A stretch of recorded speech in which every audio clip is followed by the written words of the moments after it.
No dobra, wjeżdżamy z Rikczem. Hejka, tu Paulina. Tak, ta z komentarza, który widzieliście na początku filmu. Pozdrawiam autora. Jestem feministką i dziennikarką krytyki politycznej. Krytycznie piszę m.in. o męskości, ale tylko tej toksycznej.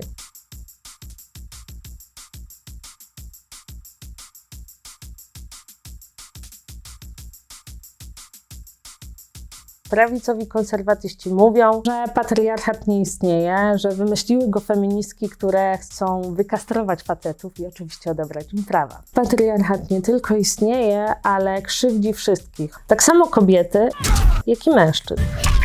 No dobra, ale jeśli wiemy, że prawicowi strażnicy patriarchatu ściemniają, to czemu tylu chłopaków i facetów wciąż wierzy w ich bajki? Moje dzieciństwo miało takie jakieś amplitudy z takich bardziej szczęśliwszych okresów do tych okresów obaw, do smutniejszych okresów, takich jak na przykład rozwód rodziców. Już na jakichś takich wczesnych etapach moich zacząłem oglądać jakieś filmiki z wypowiedzi Korwina.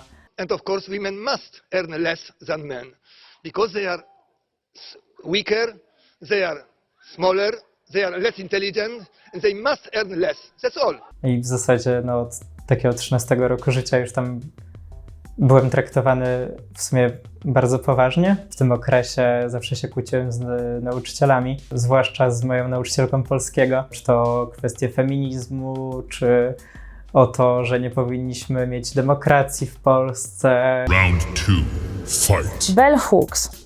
Uwaga, lokowanie produktu. Feministka, której naprawdę leżał na sercu los mężczyzn i której książka ukazała się nakładem krytyki politycznej, twierdzi, że patriarchat to system polityczno-społeczny oparty na niekwestionowanym przekonaniu, że mężczyźni są z natury dominujący, lepsi od wszystkich i wszystkiego, co słabe, przede wszystkim od kobiet i z tego tytułu posiadają prawo do dominacji, sprawowania kontroli nad słabymi oraz utrzymywania tej dominacji poprzez różne formy terroru psychicznego i przemocy. Problem zaczyna się wtedy, kiedy okazuje się, że nie każdy mężczyzna może być zwycięzcą i dominatorem. Bo na przykład nie jest biały, wystarczająco umieśniony, bogaty, dobrze urodzony i sam pada ofiarą silniejszego mężczyzny. Albo, że odstaje tylko trochę. Na przykład jest nieheteroseksualny. Zacząłem się zastanawiać nad swoją orientacją tak na początku gimnazjum i generalnie jakby bardziej wtedy postrzegałem swoją orientację jako przyczynę wielu problemów i tutaj jakby przyszły te słowa Korwina o tym, że są homosie, którzy są jakimiś dobrymi gejami, którzy się nie obnoszą z tym. To oni se są! Nikomu nie przeszkadzali, nikt o nich nie wiedział. I są ci tfugeje, tak jak to mówił Korwin właśnie, którzy jakby chodzą na te marsze. Geje?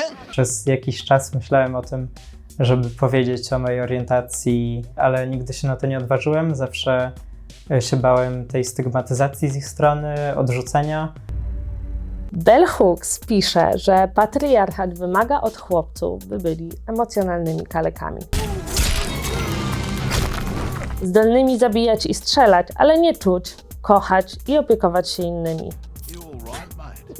Tak wytresowany chłopak wyrasta na sfrustrowanego dorosłego. Takiego, który łaknie dotyku i kontaktu ze swoimi emocjami, ale nie wie, jak się za to zabrać. Zamiast do psychologa częściej trafia na samców alfa, którym w życiu się udało,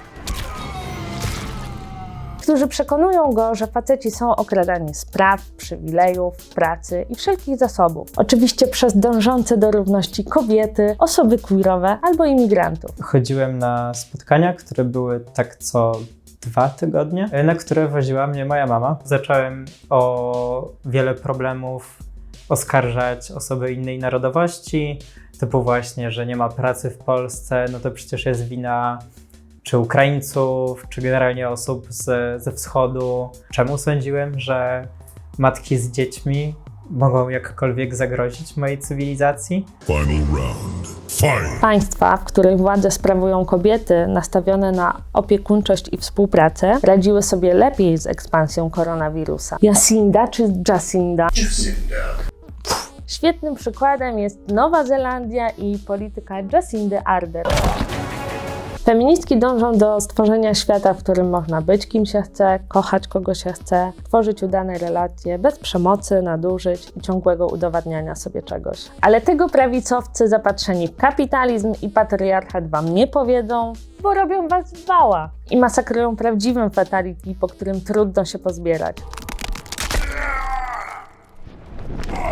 Na szczęście w realu, tak jak w Mortal Kombat, po przegranej rozgrywce można zacząć nową. To co, zagramy w równość?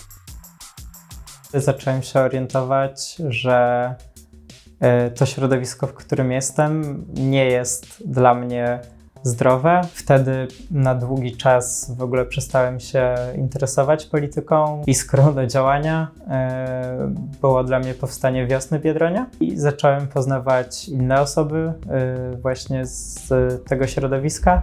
Wreszcie poczułem taką akceptację, wreszcie poczułem to, że nie muszę się dla kogoś usilnie zmieniać.